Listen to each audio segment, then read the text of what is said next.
Hi. Eventually this is going to be called James's Mail Time, although not yet because nothing that I have here today has come in the mail.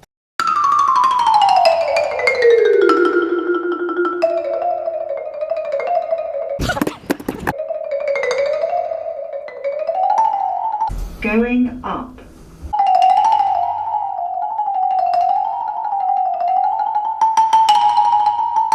But a bit of background. A while back we had to move out of the ground tour offices and into some smaller ones, as a result of which I lost my personal office space there. I'm now hot desking. I don't have a desk. But as a result of that, all the stuff that had accumulated around my desk over about 4 years, I had to give it all away. And there were a few things left over, which I'm going to go through with you now. And the idea is that you write in the comments a good reason why I should give it to you, and if you come up with the best reason, you can have it. It's as simple as that, okay? So here we go. The first item is this. Now, I believe this may have been a gift from Betty McLaughlin. If it was you, I'm going to give it away, and I'm sorry, I do like it. It's a very, very tiny model of, I think, a 1960s Honda Formula One car. You have to carefully cut it out, paint it, put it together. There's a driver figure. It's a pretty simple kit. Or you could just leave it in this bag as a curiosity and maybe, you know, pin it on your wall or something like that. Anyway, do you want this? If you do, comment. If it's a good comment, if it's the best comment of all the comments about this, it's yours. We'll call that item 1.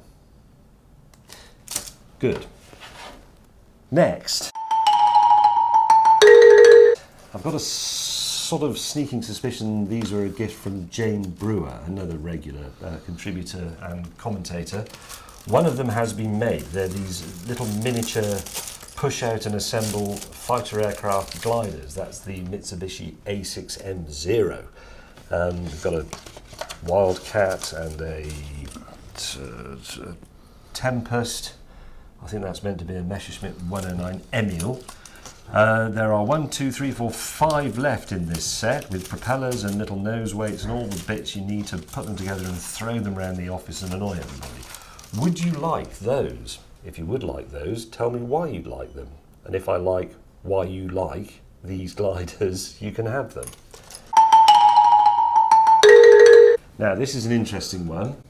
This goes back a very long way. I can't remember exactly how far back, but it's a Russian alarm clock, which I bought from a street market way back in the 90s when I went on a trip to, I think, St. Petersburg, but it might have been Moscow. It works, it rings, it has a snooze function, pretty rudimentary. It makes an extremely loud noise. I won't wind it up, otherwise it'll spoil the rest of this film. This Russian alarm clock could be yours if you explain to me why you should have this Russian alarm clock, and I'm impressed with your reasoning. I think you've got the drift of this now. I'm going to put that there. Lego Speed Champions, the 1960, is this a 1964? Hang on a minute. Children's TV presenter glasses. 1968 Ford Mustang, very similar to the one Richard Hammond owns and about the same size, actually. These are great fun to build, very therapeutic. You can sit at your desk or at your kitchen table, put this together. It stops you drinking, smoking, and doing other things that you might get up to. Would you like this? Comment, blah, blah, blah. Could be yours. Free. We are not sponsored by Lego or any of its associate companies. Would you like that to go there? Now, this is a big one. That's not a big one, that's just a piece of paper. Escape from Colditz. This is the reissue of the famous board game from the 1970s, which I remember from the first time around. Now, I think this was sent to me by the makers. Somehow or other, I ended up with 2 copies of this, so this one is going spare, and it could be yours. It's a fantastic game. You need to have a friend who's prepared to be the Germans, and that's quite tricky, because I've got a German friend, and even he won't be the Germans, because it's frankly a crap role in the game. So you'll have to, I don't know, devise a little drinking contest or toss coins or something to decide that one. Hang on, I'll have it. I've got a friend who doesn't mind being German. Who? His name's Pete. Okay, Tom's reason for having this is that he's got a mate who doesn't mind being the Germans. If you've got a better reason than that, you can have it. Otherwise, it's Tom's. Finally, from the Haynes organisation, famous for their car repair manuals and their excellent museum, this build your own V8 engine. I did originally promise that I would do this myself and make a video about it.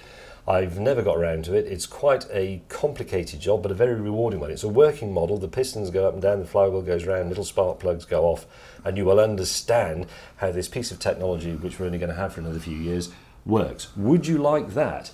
Do you have an educational reason for wanting to make, with someone else, perhaps maybe some kids, this working V8 see-through model engine?